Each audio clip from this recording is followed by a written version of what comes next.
Hello there, I am the Abyssal Drink here for another episode of Disco Elysium. It's been a few days since I've played it. I don't know, I'm not bored at all playing. I just got really tired while doing it. So, I don't know, but let's get back into the game. I think I was supposed to be going into the bookstore. Because I have a word or two to say to little girl's mother. Also, paranormal activity? Or, well, it wouldn't be called paranormal in this game. Gift books and molten candy. I think it's paranatural or something? I don't know. Old sports magazines tucked away in a dark corner. The book collects the national recipes of Arda. They are all about lake trout. Okay, never had trout myself. I've had catfish and salmon. And that's about it. I don't really eat much fish. I think I've had cod. I don't know. It's a tome of fascist magic. Rather candid. Ooh. A quaint picture book brochure. Very, very colourful. I think I just heard a gunshot. Or fireworks. I don't know the difference. Another boring book just discarded here. Oh, I should get this. A map wall. Several maps have been attached to a bulletin board hidden inside the alcove. They're held up by small pins. The board has come loose from one corner. The maps look old and faded. Your eye catches a map of Insulinde, a map of Revachol, and a map of Martinez. Well, obviously, I want this one. The north coast of a verdant island is... Wait, no, we're in Revachol. I want Martinez. Whatever. The north coast of a verdant island is shattered by the delta of a river. It is the River Esperance. Countless bridges put the shards back together, connecting city blocks to river islands. La Delta says a great artificial heart in the center, teeming with life forms and construction. To the east, rolling hillsides, Le Jardin Stella Maris, the suburbs of Saint Baptiste, swallow up into the megacity. They sound rich to you. This is Revachol East. And west of the river, Coron. It's somewhere to live. Not bad. Then there's Jamrock. It's bad. People shouldn't live there, but they do. Then Faubourg. It's almost as bad and much larger. Then Coal City. It's the worst. And Martinez. It's so small you can't even see it on the map. No, wait, there it is. North of Jamrock, the strip of coast next to the Greater Revachol Industrial Harbor looks downright desperate. It's almost Coal City, to be honest. No, this is somewhere to be. This is all you have. But it's still something. Streets and sodium lights. The sky, the world. You're still alive. Well, let's look at the map of Martinez. It's not really a map. It's a tourist thing. A picture postcard with buildings on it, drawn from an isometric perspective. A date in the upper right corner says 48. Still, it's detailed. Could be pretty useful for scouting ahead. You see the jagged boxes of an industrial harbor. Even the whirling in rags is there. Okay. Storekeep, can I buy these maps? I'm sorry, officer. The map of Martinez is the only one available. The other two are not for sale anymore. And besides, you could scarcely afford them. Bitch. They're quite valuable, though they might not look it. The map of Martinez is 90 cents, though. Why is the one of Martinez so cheap? You seem to underestimate my resources. But sure, okay.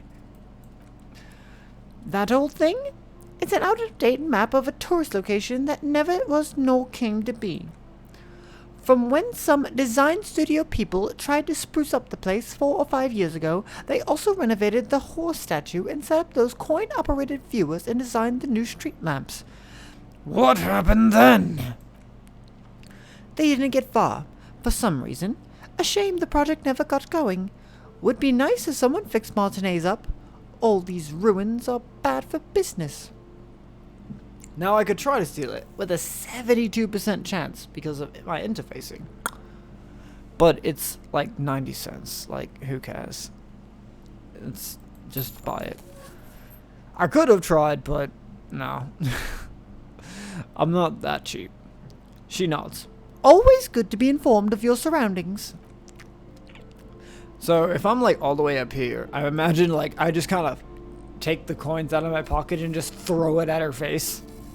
Ah! You hit me in my eye, you asshole! It's for the service, bitch. Okay, let's talk to her. Welcome to Crime, Romance, and Biographies of Famous People. My name is Plaisance. The clerk extends a greeting. Be welcome, and please take responsibility for the energy you bring into this space. Oh, I'll bring some energy into this space, alright. A golden pendant hangs around the woman's neck in the shape of what looks like a tiny fish head trapped in amber. Her face looks powdery and painted from all the makeup. Before we go on, you seem to be well off enough. Can you give me some money? I feel there won't be an opportune moment to ask later. A curious pendant you're wearing. So, are you the owner of this store? No thanks. Curious pendant, yes. Oh yes, helps to have an anchor in these times. She clutches the pendant and narrows her eyes as well. Okay, so are you the owner of the store? I am the proudest owner of our little shop of culture. Her voice, high-pitched, sounds familiar. You've talked to her before, through the doorbell. What if I want to buy a book? The girl outside mentioned that this place is cursed. Your daughter is the one standing outside the store, right? Farewell for now, book peddler. No. Cursed, yes, I want to talk about that, but first this. Annette, yes, my daughter. I hope she wasn't slacking off again with her nose in science fiction. Tell me, was she at her post, doing her job like a proper girl? Yes, of course. No, she was definitely slacking off. It doesn't matter. Now, tell me something else. Yes, of course she was. You've trained her way too well, you bitch. Wonderful. Did you talk to her? Yes? Great. On a scale of 1 to 10, how compelled were you to buy books after talking with her? Her opinion of her daughter depends on how well she lured you into the store. 10. She's certainly very polite and helpful. 5. I felt some interest. 1. Not impressed. I'm not going to grade a human being. I don't do that. Yeah, I don't grade people. Come now. It's not personal. It's about proper sales practices and market research. She crosses her arms. I expect an answer. Fine. 10. My precious. Her dedication brings joy to my heart. She's immensely satisfied with the answer. If you have children, I hope they turn out as great as my Annette. The way you're handling her strikes me as wrong. Annette is quite the trooper. She's a great value add. I'm here to dismantle the free market and abolish child labor. All this pressure has made her really anxious. You know she's been chewing her nails? Okay, let's change the subject. No, you're being a terrible mother. God, I've told her not to do that. It's such a disgusting habit. Her voice is firm. She'll get over it. Anxiety is a part of life. A part of hers too, clearly. I don't think she can do anything about it. Okay, forget it. No, I'm making this my business, damn it. She can if she has enough willpower. This is what's called growing pains.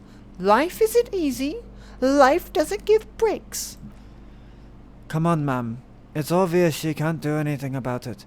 You're placing an unnecessary burden on a young child. What you're doing is wrong.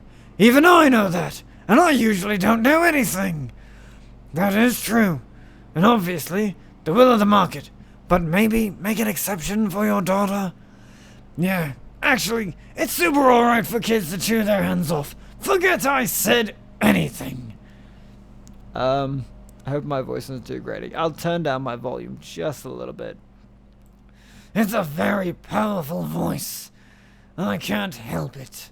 I'm getting into the groove of using it, as my throat has finally stopped killing itself. God's damned. No, you're being a total bitch. She stands stiff and severe, silently fuming. 10 or so seconds pass without change. All of a sudden, she exhales sharply. Her shoulders slump down. Oh no, She mutters. hold on. I need to invite her inside and apologize. She must be freezing out there. There. She returns with a nod. I don't know what to say to you. My husband, he tries to teach me business lessons.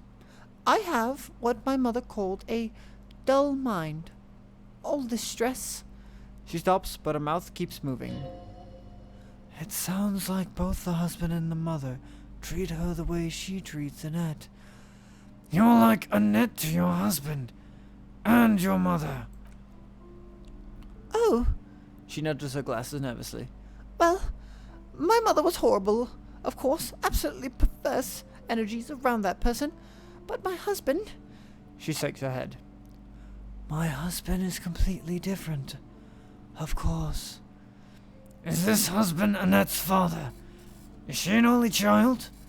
She told me she doesn't go to school anymore. Alright. I had something else in mind. Yes, my husband is a successful entrepreneur east of the river. If only we were more involved in the business we're running up here. She says gloomily. No matter, soon we'll both be off for Grand Couronne. Wait, Grand Couronne? What's that? And your husband's also involved with the bookstore? It's a proper place to live. One of the most peaceful neighborhoods east of Jamrock. You may know it for its massive housing projects. Most of the buildings are empty at the moment. Her smile is wide. It's a great opportunity to get ahead of the crowds. Better times ahead for sure. And your husband? He made the initial investment. Since then, he's been what you might call a silent partner. Only child? Yes, I'm afraid so. A real treat she is. It would be nice if she had. She pauses for a second. No, we couldn't have afforded more children, really. Not in this economy. A glimmer of sadness blinks through the well-crafted exterior. Why not? Of course. Yes. This economy. Why not? We're quite busy people, you know, my husband and I. Quite busy. Her voice wavers a bit. Children are a lot of work. You don't look like a father, so I don't expect you to understand. She catches herself at an impoliteness. I'm sorry. I'm sure you do understand. So school. Places nods. She's been too busy here helping me. So she studied at home this trimester. This is a temporary solution, of course. I assure you, I of all people understand the importance of education. She will be back in school the moment the store takes off. Okay. Conclude. The woman looks aloof, her features much softer. Occasionally, she glances at her daughter's silhouette. Farewell for now, book peddler. Talk to child. I'm sorry, sir. I can't talk right now. I'm very busy with my homework. I have so much homework now. You just can't win. What are you doing now? Math? She looks into her notebook with trepidation. It's really difficult. Like, really. They say you need it to get rich. Better than standing outside in the cold, I guess. Suddenly, she smiles and perks up, remembering something. Oh, I found something while you were away. I was away. What is it?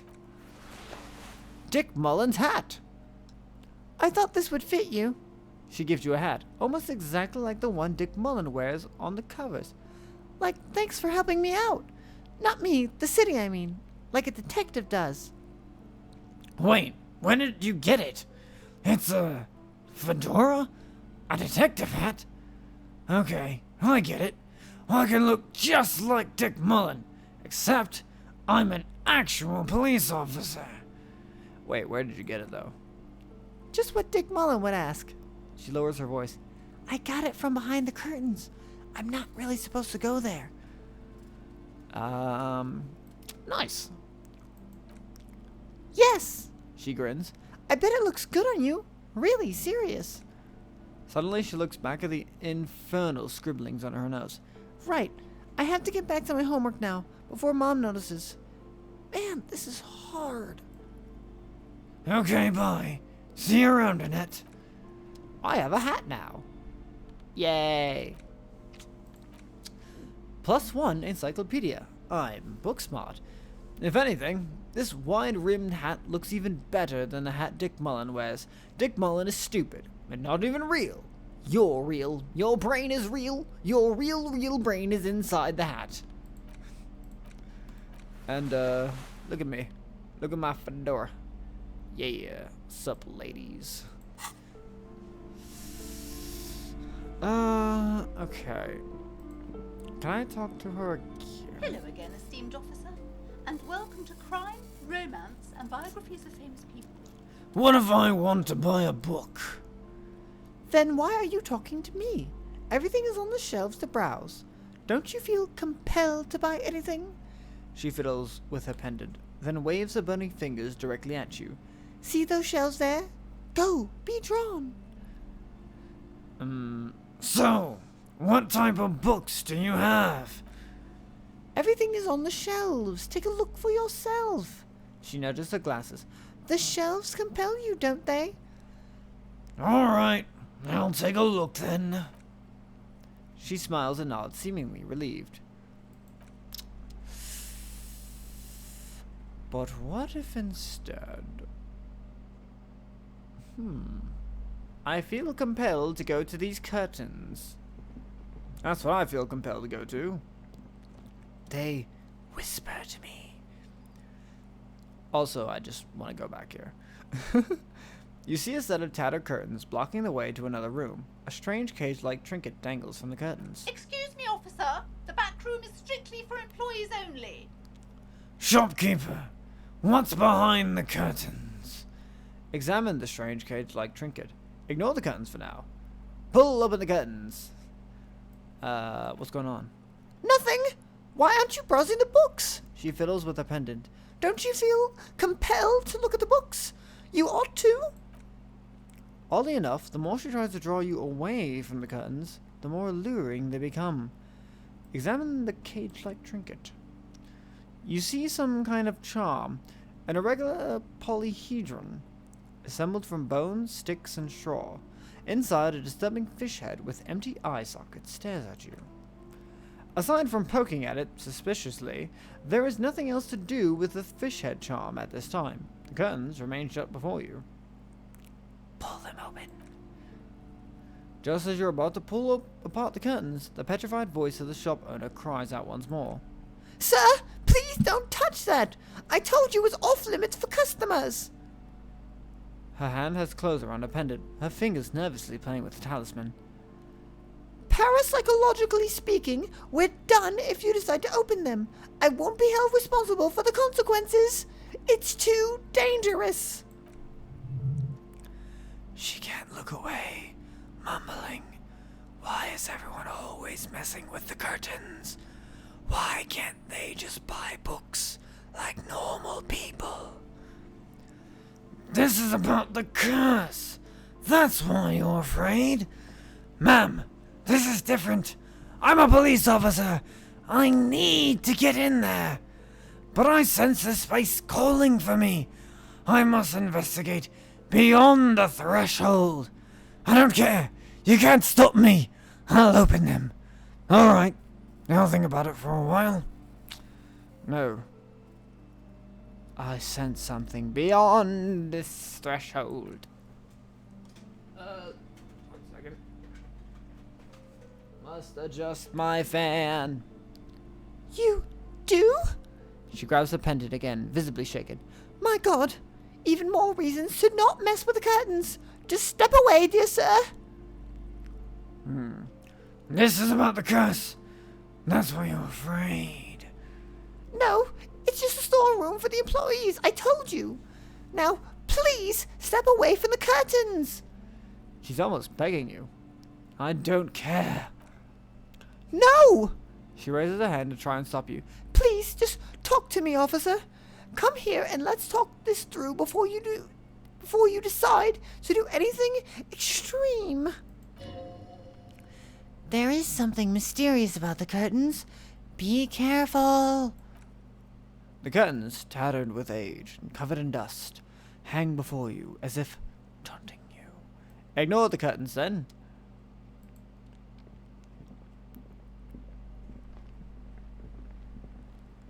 Hello again, esteemed officer. And No. crime, romance, and biographies of famous people. Don't act calm in front of me, patience. Why are you so uptight about those curtains? I just want to know what's on the other side. I already told you. It's just a storage room for employees. I don't understand why it's so important to you. Just let it go, officer. Go buy some goddamn books. You're supposed to be drawn to the books.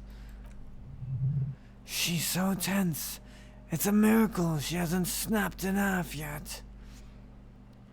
If it's just a storage room, then why are you so tense? If it's just a storage room, then why do you have that strange trinket on the curtains? If it's just a storage room, then it wouldn't hurt if I just peeked inside.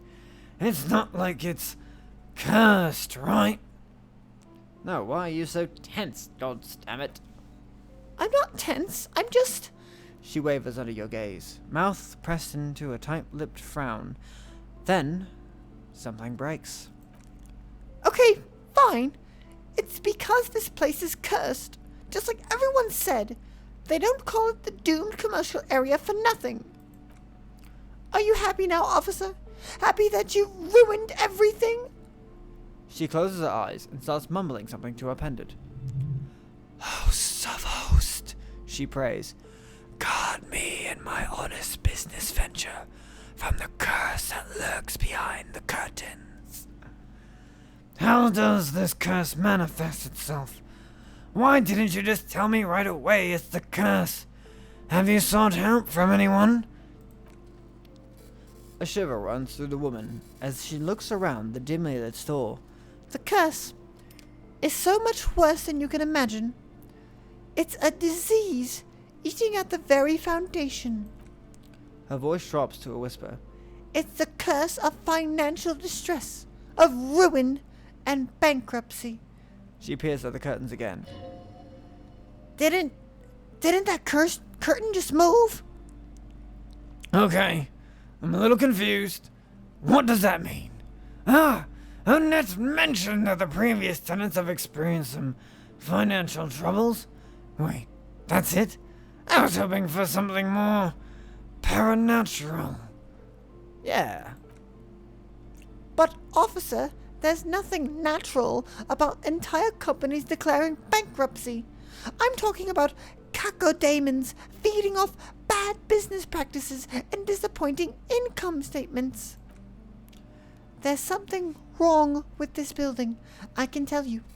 Ever since I arrived, I sense an eerie, lingering presence, as if I was unwanted here. Sounds familiar. Strange. I feel unwanted too. What does it mean? No, we mentioned this. Truly so. Her eyes narrow as she tries to get a read on your energy. Perhaps the dark energies are leeching off you. You shouldn't stay in the store too long. It may be dangerous. Let's see. I already said that. Might as well just go through them then. It's not good to talk about the curse, not in detail. The negativism. She shivers. It's dangerous. Talking about the void rates angers them. Have you sought help? Yes, I've contracted numerous parapsychologists and even a pair of Semines mediators. They provided me with the wards. She nods at the strange cage-like trinket on the curtains. The wards help to keep the doom at bay and protect us against the darkness that lies further in the building, even though now I fear it's not enough. Is your pendant part of the wards as well? Oh, this? She holds the pendant in her palm. Its ochre heart glistens under the lights. No, it's a special Hemian amulet, blessed by desert pygmy shamans with the spell of compulsion. It's to compel people to buy books. There are numerous spells cast throughout the store. I had the books anointed with a different inducement spell. For example, She nods. it's guaranteed to boost sales 15%. Bullshit. But whatever. Would you like me to take the case? I could investigate, see if the curse is real. I don't think the curse is real. I just want you to let me in there. No. Most certainly not. I don't want anyone who's not familiar with the psychic arts to get involved in this mess. Stay away. Leave the spirits be so they can return to their slumber. Psychic arts sounds right down our alley. Ah ha ha. Drama of 10. Ooh, I've helped Annette in. And I'm the master of psychic arts. I have an 83% chance. Let's convince her to let me in. Ooh. Slither up to her. You silver-tongued fiend. Show her what world-class perfidy looks like. Wait, what if I don't want to lie? No, of course I want to lie. Ma'am, I came here to help. I've handled paranatural situations before. Are you sure? She looks skeptical. Don't think I haven't seen charlatans before. I sense the psychic emanations from afar. The sleeper beyond calls out. I have returned from the void, a paradetective from a long line of paradetectives. Hell yeah. You're no paradetective. You look nothing like one. And you're clearly a drinker. Pardon me for being so blunt, but... The lieutenant keeps his usual stony calm. He suddenly picks out his notebook. Go ahead then. Rock her well, he thinks. I'll compose some notes. I admit, I've had my fair share of drinks. But only because my spectral realm is parapsychologically taxing. You see, it's necessary to drink the spirits in order to contact the void. Yes, we drink to contact the void. That's definitely what's going on. How do you know all this? Here we go. I am the void revenant. I have the powers to debad all the bad energies. I should have realized. A pattern lies within the fabric. The hand of fate guides us. Our meeting couldn't have been a mere chance. Perhaps you truly are the one to deliver this woman from the doom. But I am not the only one at risk. I have to think of my daughter. You are certain you can help us, keep us safe? I can't allow any collateral damage to hit us. No problem whatsoever. Your family is safe. The phantoms are no match for me. Just ask my partner Kim. He'll vouch for me. Yeah, let's rope him into this. Lieutenant has not been listening closely enough. Oh, he mumbles in minor confusion. You put him on the spot. Come on, Kim. Bail me out of this. Certainly so, ma'am. I can assure you my partner is eminent in this particular field. She shovels nervously. If you promise, good officer, then She pauses. you might be our last hope. Do you swear it? A hand on your heart. On my honor. Actually, I'm not really feeling the vibe anymore. The psychic force has left me. No, we're doing this. New task. Investigate Doom Commercial Area. Thank you, sir. A timid sigh of relief, followed by a cautious smile. There's one more thing I haven't told you about yet. The entity. Do not act surprised. You know of these things, sire. The entity? Of course! The entity. For I have sensed its presence. You have? She gasps. The entity takes the form of a woman. A witch, probably. I've suspected that she must be connected to the curse ever since I first saw her. Did you know that she lives inside the chimney? Chimney's not big enough for that. Chimney. The passage between heaven and hell. Of course. Yes, that chimney is part of the building's central furnace, and it's enormous. She has barricaded herself behind some metal security curtains. God knows what she's doing there. Item gained. Key to bookstore back door. Some unnatural magic, I assume. She shivers.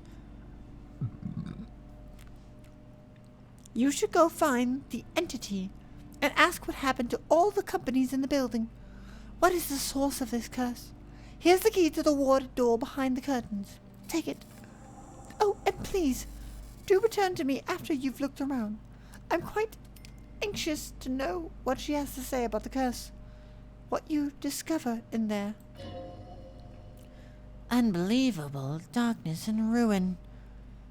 No. We leave. For the curtain. To the curtains. You see a set of tattered curtains blocking the way to another room. A strange cage-like trinket dangles from the curtains. Pull open the curtains. You see a dimly lit room full of dusty furniture and trash. A doorway stands in the back, covered in dozens of scary little cage-like trinkets, your shadow looming over it like an omen. A terrified "Oh!" escapes from Patience as she tries her best to look away, her round face buried in her hands. Quit being such a pussy! Let's see what's in the darkness. Bubbles. Ghostly silhouettes of hairdryers. A vaguely androgynous portrait of a man. A heavy door with a missing handle stands before you, covered in dozens, if not hundreds, of little oddly shaped trinkets and charms. It appears to be locked. Ah. Knock on the door, unlock the door with a key, or break it down. But you need good pain threshold, and I have none of that. Unlock the door with the key. After exerting some force, you manage to turn the key. It's eerily silent. The door slides slightly open, letting a draft of cold air into the room. Kim, maybe you should go first. Oh no. We charge bravely inside.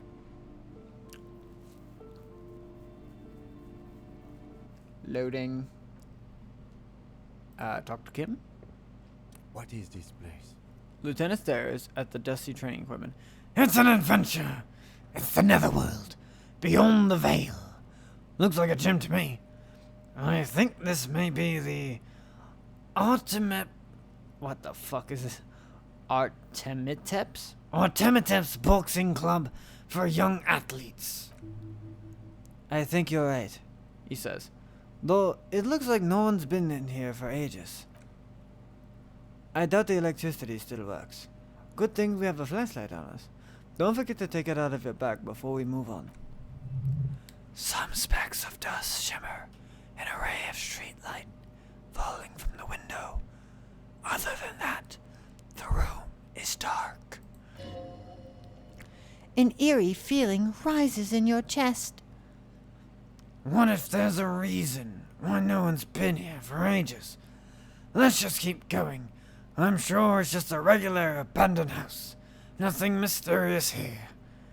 No, what if there is a reason? Yes, because it's closed. No need to look for a supernatural explanations, where a banal will do. Just bah, fuck it. Now let's move on, shall we? Look at punching bag. Sand is dripping from a punching bag. The poster says, Sidious Fortis. The rest is worn off. Smells like leather and sweat. Ugh. That's old sweat, too. Worn out wall bars. Look unsafe. A barbell lies on the floor. The color has worn off its weight plates. Physical instrument. It's 60 kilograms. Your triceps hum at the sight of these weights. Show the world what kind of beast it's dealing with. Lift them. There are no collars on the barbell. This is a safety hazard. Why does it feel so familiar? Is this familiar because I'm a weightlifter? No, it's not that. It's the stale smell of rubber, the squeaky sound of sneakers, your bruised knee against the mat, and a whistle. Then the feeling is gone. A memory from another life, when you were young and fit. Look, Kim, it's a trap. There are no collars on the barbell. Or just, 3% chance to lift the barbell. Fuck no. You're right. The weights may fall off. Better not to touch it then. What kind of a bastard would just remove the collars? It should be a felony. Actually, I don't really care about safety hazards. It would be a violation of EPIS safety regulations if the gym was still operating, but it isn't. No one's supposed to come here anymore. Well, let's just leave. I feel like I'm kind of getting the hang of what the different inner voices sound like. But I think Inland Empire is going a little bit back and forth. A little bit back and forth. I have a flashlight now. Flashlight. Because it's so dark up here. I think the hallway is blocked by old window panes and debris.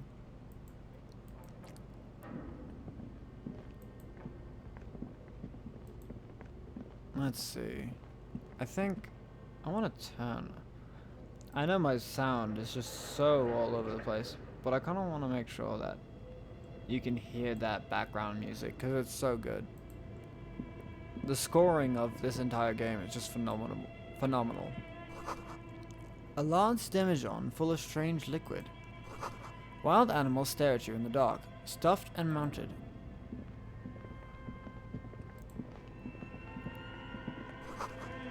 Airship rotors covered in spiderwebs. They remind you of blades.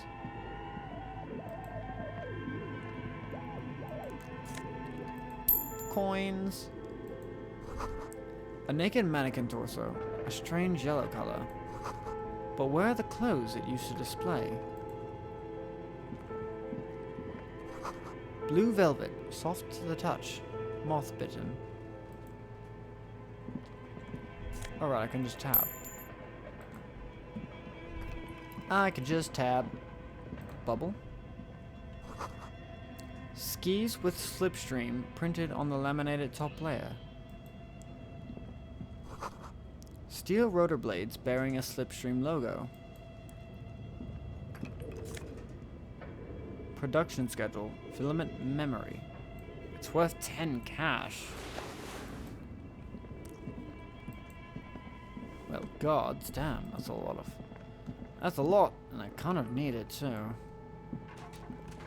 And let's see. What's through here first? Up the stairs we go. Up. Oh, here are the steel shutters Placent was talking about. Shoes in a puddle of melting snow. The floorboards creak. Cans. A postcard. La Delta 51. An iron safety curtain curves before your eyes, folded like a bellows. It covers half the room, blocking the way into a colossal industrial chimney. This must be where the entity lives. Knock on it. What an odd thing to do. Nothing happens. Knock on it harder. Just prepare your ears. It gets a little loud. Still nothing. No one's home. Knock even harder. Those curtains prove to be surprisingly sturdy. Your fist hurts now. If this is really an entrance to the chimney, then there must be a furnace somewhere as well. Maybe there's another way to get in. Can you please try to refrain from attacking random things? I need to find the malignant entity, Kim. This is the chimney. This is not random. This is significant. I want to see what's on the other side. I can try. Oh, hurts like a bitch. Lieutenant sighs. Ghosts aren't real. Didn't your parents tell you that? In any case, there's no way we can get in right now. Let's investigate further. Fine. We leave. Whee! Running, running, running. Okay. What is this? Your flashlight slides over an old green chalkboard covered in scribbles, sketches, and schemes like some ancient cave mural. Some of the writing is faded with age, but you can still make out the sections here and there. Photos and drawings have been pinned to the board. Inspect the drawings. These lithe, pointy-eared creatures appear to be different types of Welkins. You make out autonomous candle Welkins casting wax-based magic, translucent Welkins with organs shining under their skin, and even Aether Welkins hailing from the vast emptiness of sidereal space.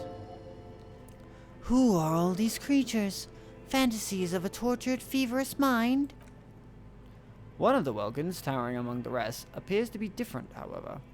Examine the Welkin. This is important. It's Varahamira, a high Welkin. His face white and scarred like cracked marble. This is clearly a Welkin supremacist. The note says, all non-Welkin races will be purged. The Holder, the Dwarg, the humans, and even the Headless Men, all of them, purged. Imagine a world filled only with Welkin. Green Welkin, Dread Welkin, and a High Welkin to rule them all. Lieutenant can't help but comment. An inordinate amount of time has gone into drawing these little Welkin creatures. Why would anyone spend so much time on this? Who are these creatures? Who drew them? Are they real? I have so many questions. One of them is a Welkin supremacist. Well, this has been educational. Let's move on from the Welkins. Now, why would anyone spend so much time on this? Some people really like building a world, I think. Even if it's just for a game. And who are these creatures? This looks like concept art for a project. It's not really real.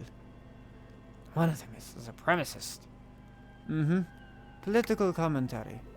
That one has a great beard too. The lieutenant nods at the Welkin's facial hair. Let's move on. Just look at those details. So much effort. And for what? All gone. Inspect the photos. The photo collage depicts barren, icy landscapes wrapped in perpetual night. You see permafrost and glacial landforms, dead trees groaning under the snow. Entire oceans have been frozen from shore to shore. There are pictures of settlements on dried up riverbeds, abandoned in a storm. Animal corpses in the dark, carcasses and bones. Encyclopedia.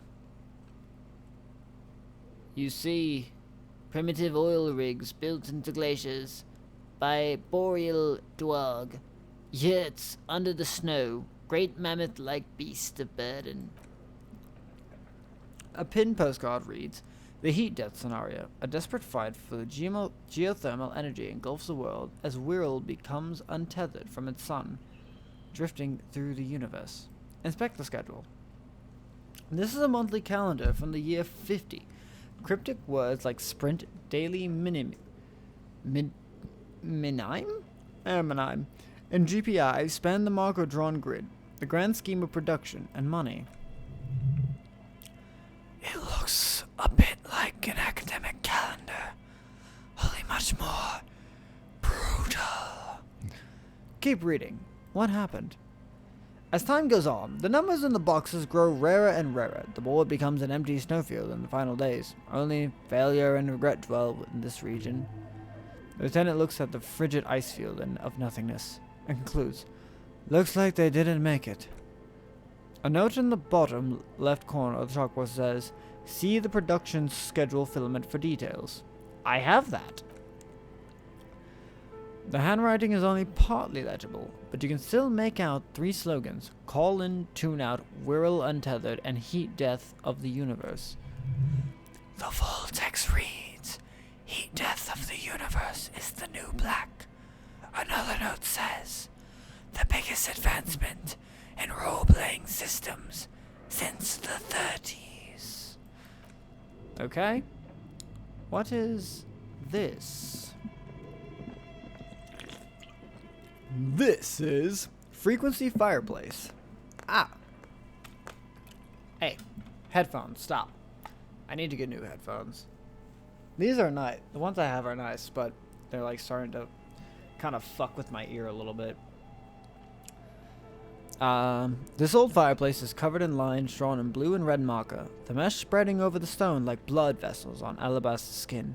It looks ghostly and strangely ancient. A diagram for summoning some time-forgotten being? The symbols seem very esoteric. What am I looking at? Radio frequencies, it seems. UKV 123.6, UKV 123.7, 0.9, some written notes too, sparse and cryptic. Radio frequencies for what? Unclear. It looks like a cardiovascular system, split into veins and capillaries, very advanced. So we're dealing with something medical here? This must be an elaborate piece of art. Of course! The anatomy of the curse. We're going down this road. Perhaps. The web is comprised of radio stations. All lead back to one red heart titled the Game Master Frequency.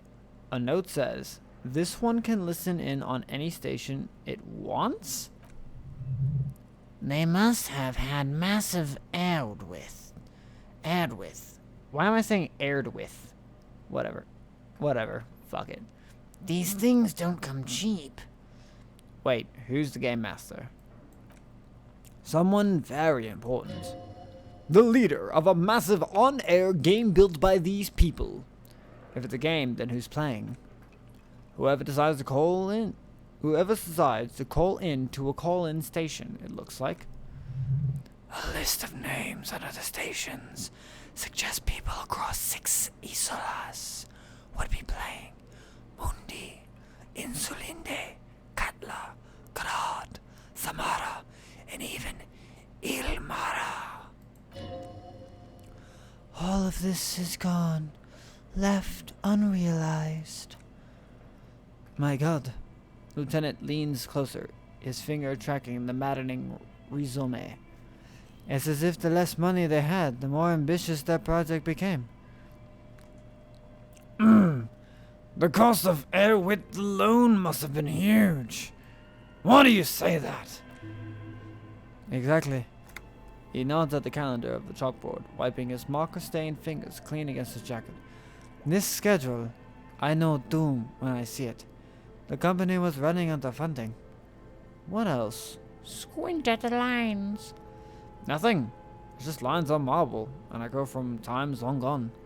No one has used the fireplace in ages. Ooh, bubble. Scribbled across a notebook, developers of the most advanced RPG in the universe. Uh-huh.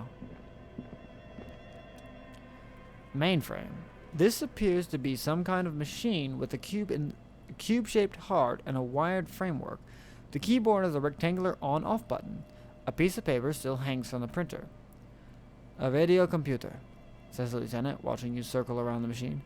Just sitting here without anyone in sight. He sounds surprised and a bit cautious. What he means is that these things cost money. Why would anyone just leave it behind? This is the REM Civic radio computer. Model RC5120, equipped with a Feld mainframe and a REM-compatible printer. Do you think I should turn it on? We have one of these down at the station, but I never really learned how to use it. Well, we turn it on then. What could go wrong? The machine lights up like some prehistoric animal stirring from its slumber, revealing fluorescent play and print keys on the keyboard. The hatch on the machine's central compartment is wide open. Look inside. It's empty like a beehive without its brood. Some cables have been left tangling, disconnected. The filament you have would fit perfectly inside the compartment. Okay, insert it. Like a smooth drawer, the filament slides into place. On the keyboard, the play key starts blinking. Press play. A bar of fabric right above the keyboard starts producing a soft hum. The sound of static seeps through the machine's planar magnetic driver. Have you stirred the ghost of the doomed commercial area from its rest? Could this be its dismembered heart beginning to flutter? The static gets louder, slowly filling up the abandoned hole, until a voice speaks out, crackling and old, cutting into the air. Good evening. Fortress accident on Rue de Saint Ghislaine. This is East Insulindian. Repeater, Station 1. Please repeat. Is this the production schedule? What's this production schedule? Why did you call me Fortress Accident? Wait, what are you? A machine? Or are you alive? That's all for now. Yeah, what? The filament you have inserted into the reader. You mean that glowing thing I put inside? All right. Thanks for the explanation. Yes. Is that the production schedule? Yes. I don't know. I swear, I haven't touched anything. That's what it said it was. Good. Please repeat the password. Password? I'm really bad at passwords. Can you give me a hint? Is it my birthday? Wait, I don't know my birthday. This is the police. Please open this thing. I don't know the password. Received. I will register this login attempt. Don't worry. Passwords have a way of turning up sooner or later. Fortress Accident. Is there anything else I could do for you today? Yeah, what is Fortress Accident? Fortress Accident is the company on whose name the terminal you're currently using has been registered to. Do you have any other information about this company? One moment. You hear her flip through a catalog before she reads out with studious care. Fortress Accident, SCA, produces revolutionary interactive call-in radio games. That's what the catalog says. And what's that? This interactive call-on radio game? The static drowns her response. Any other questions? You hear her ask when the connection finally improves. What are you? Woman? Yes, I am alive. I am 74 years old and my name is Yvonne. The lieutenant whispers into her ear. She repeats passwords. Programming people are all paranoid.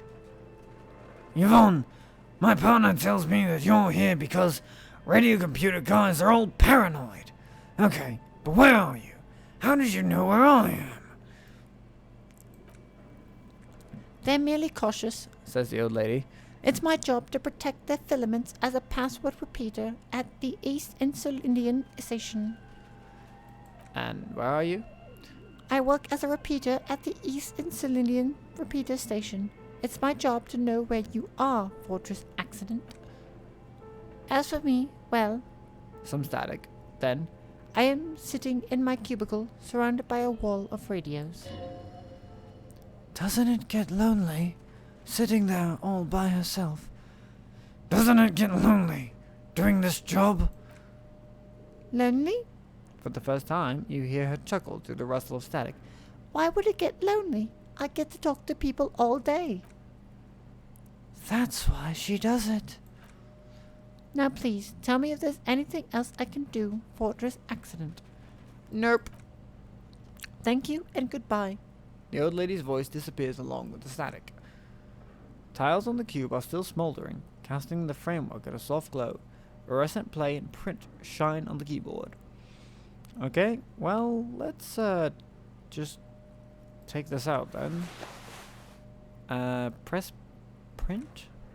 Nothing happens. Okay. Through this. Wait. Wait. Kim wants to talk. Okay. What do you think is going on with that computer, chalkboard, and fireplace? Someone trying to exercise the curse using technology? Looks like an undercover counterintelligence program. It's just a failed business. The only question is, what the hell were they making? No time, let's move her. No. It's a curse. No, that's not it. I think... Lieutenant takes a step back, steepling his hands. Like he's ready to lay out a fine theory, crafted together like a puzzle box. It looks like one of those popular pen and paper role-playing games. Only, these people were trying to automate it, make it work on radio computers. A term madness, he thinks, as a compliment. How were they planning to do that? Has anyone ever done this before? And this was a role-playing game? What do you think happened to the company? Wow. To call-in stations. He nods at the fireplace. None of the players have to be physically present. Anyone in the world can participate in the game, as long as they have a two-way radio. Then there's the Game Master frequency, that listens in on the smaller call-in stations. I think that was supposed to coordinate the stories, functioning as a master of ceremonies of sorts. Coordinating so many games would take a whole switchboard of people, possibly divided into sub-frequencies. Not to my knowledge. They make automated games in Grad, Messina, Königstein, you know, places with industry. But I don't think anyone has attempted to create an intersolary game before. We just don't have the technology. And this was a role-playing game. Indeed, those Welkins are a dead giveaway. He points at the chalkboard. Role-playing people love that stuff. The word looks like a modified version of Wirral board game, with heat death thrown in. And what do you think happened? No idea. They stopped filling out the schedule on the chalkboard. Wow. Indeed. It's ambitious, and untethered from reality, but... Lieutenant tilts his head, thinking. They were insane if they thought they could do this. It was just a play to cheat money out of their investors' pockets. The curse got them, and I see no other explanation. The world is cold and lonely. This would keep it company. Let's finish it. No, it was the curse. Ah yes, the doom of bad business practices. The lieutenant looks around the derelict room. The pipes howl, and a rat crosses the floor. Okay, he concludes. Let's keep moving. And let's also just end the episode there. Shine the flat. Okay. Fuck you, headphones. Seriously, my headphones are so fucking weird. Or it might just be the game. Whatever. Anyway, like I was saying, I'm gonna end the episode here. And things happened. We are going to finish investigating the doomed commercial area in the next episode. Bye.